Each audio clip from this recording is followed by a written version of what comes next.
Hello everyone and welcome back to my channel today. My name is Christian and today we're here to talk about the new record from Jinja Safari. It is titled Crescent Sun. It's part one of a two-part double album coming. The second half will be coming out next week and it is their final record, which is really unfortunate. I've been a big fan of these guys for a long time.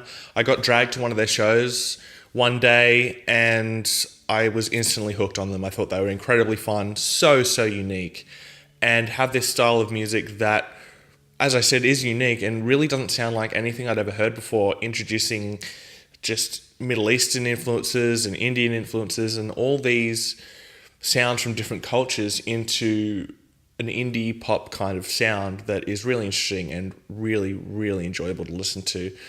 So I'm a big fan, and especially their live show, their songs really come to life live, and this album opens up and is instantly the classic Jinja Safari sound.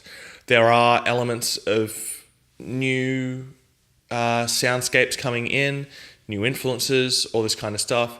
A lot of ambience, and especially the first half of the record, which is really cool to listen to.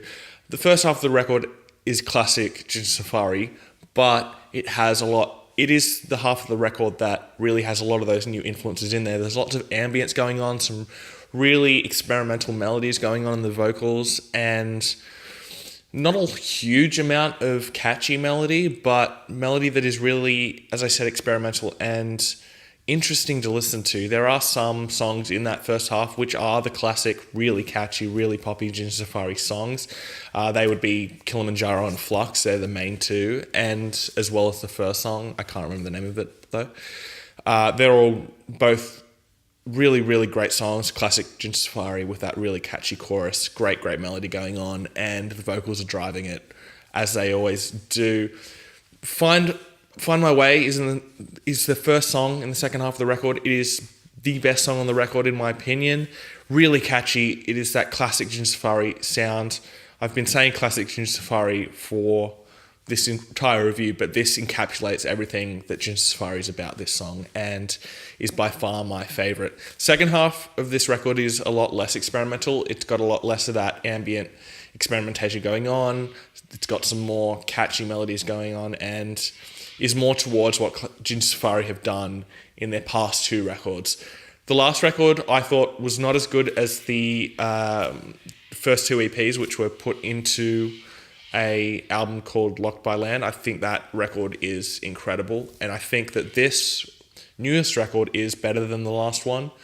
I think that especially the second half, which is just full of incredible songs with great melodies going on, is just really strong.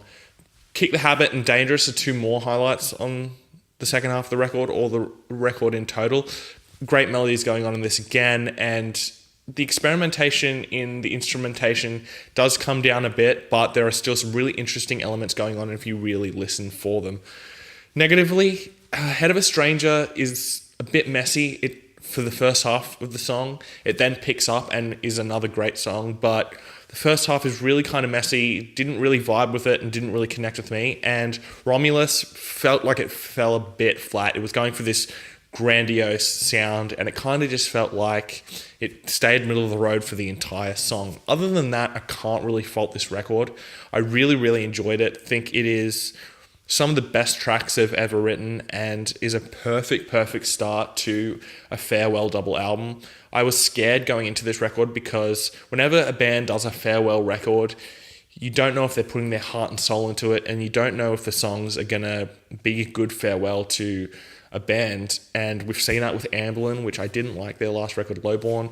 I'm nervous for the new Yellow Card record because I feel like it may be lackluster as well. And whenever a band does a farewell record, it does bring up the question whether they actually care about the songs they're writing, and this record absolutely doesn't do that. Another couple of favourites on this record are Storm and Quarantine, which close out the record perfectly.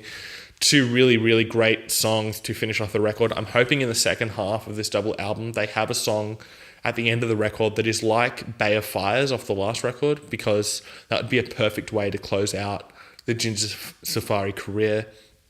Overall, it's a great record. It's got some really interesting experimentation, especially in the first half of the record, and has catchy melodies and some great songwriting going on. So definitely one I would recommend you listening to. My top 3 tracks are going to be Find My Way, Flux, and Kick the Habit. 3 incredible songs that are some of the best of the year, in my opinion. Album rating, I'm going to give it a 4 out of 5. Really enjoyable. It is one that you absolutely should go out and buy. And having said that, I don't feel like it'll be for everyone. I find that this band can be polarizing. I feel like some people can listen to them and go, oh, this is just weird. But I feel like this is weird while still having the songwriting and the melodies to back up the interesting experimentation going on. So definitely one you should go and check out. Thanks for watching my video today. Please hit subscribe down below, and I'll see you next time. Fresh Currents.